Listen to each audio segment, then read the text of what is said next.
আজ আমরা ইউথ্যানেশিয়া, যেটাকে সিম্পল ভাষায় মার্সি কিলিংও বলা হয়, এটার ব্যাপারে বুঝবো। এই কেসে একটা মানুষের ইনকিউরেবল ডিজিজ বা কন্ডিশন হয়ে যায়, যার কারণে তার আনবিয়ারেবল পেইন বা সাফারিং হতে থাকে। এমন মানুষের সাফারিংকে শেষ করার জন্য তার লাইফকে এন্ড করে দেওয়া হয়। এটাকে বলা হয় ইউথ্যানেশিয়া। চলো একটা কেসের ব্যাপারে জানা যাক। কেসটা হলো 1973-এর, যখন অরুণা সংবাগ মুম্বাইয়ের একটা হসপিটালে অ্যাজ এ নার্স কাজ করছিল। কাজ করার সময় সেই হসপিটালেরই একটা ওয়ার্ড বয় ওনার ব্রুটাল সেক্সুয়াল অ্যাসল্ট করলো, যেটার পর তিনি সব সময়ের জন্য পার্মানেন্ট ভেজিটেটিভ স্টেটে চলে গেল। যার পর 2009-এ journalist Pinki Virani as a friend supreme কোর্টে একটা পিটিশন ফাইল করেন ওনার right to die with dignity exercise করার জন্য, আর ওনার লাইফ এন্ড করার জন্য। এবার একটা ইম্পর্টেন্ট জিনিস হলো, ইউথ্যানেশিয়ার দুটো টাইপ হয়, একটা অ্যাক্টিভ ইউথ্যানেশিয়া, একটা প্যাসিভ ইউথ্যানেশিয়া। এবার অ্যাক্টিভ ইউথ্যানেশিয়াতে কি হয় না, লিথাল সাবস্টেন্সকে ডাইরেক্টলি অ্যাডমিনিস্টার করা হয় কারো লাইফ এন্ড করার জন্য।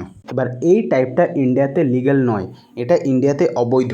আর প্যাসিভ ইউথ্যানেশিয়াতে বেশি অ্যাক্টিভ রোল থাকে না। ফর এক্সাম্পল, যদি কোনো পেশেন্ট লাইফ সাপোর্টে থাকে বা ভেন্টিলেশনে থাকে বা লাইফ সাস্টেনিং মেডিকেশনে থাকে, তখন সেটা থেকে তাকে রিমুভ করে দেওয়া হয় তার সাফারিংকে এন্ড করার জন্য। তো এই কেসে প্রথমবার ইন্ডিয়াতে প্যাসিভ ইউথ্যানেশিয়াকে রেকগনাইজ করা হয়েছিল, তার জন্য লিগ্যাল ফ্রেমওয়ার্ক সেট আপ করা হয়েছিল। তার কিছু বছর পরেই এই কেসের সাপোর্ট নিয়ে common cause versus union of ইন্ডিয়ার কেসে রাইট টু ডাই উইথ ডিগনিটিকে as a proper fundamental right establish করা হলো।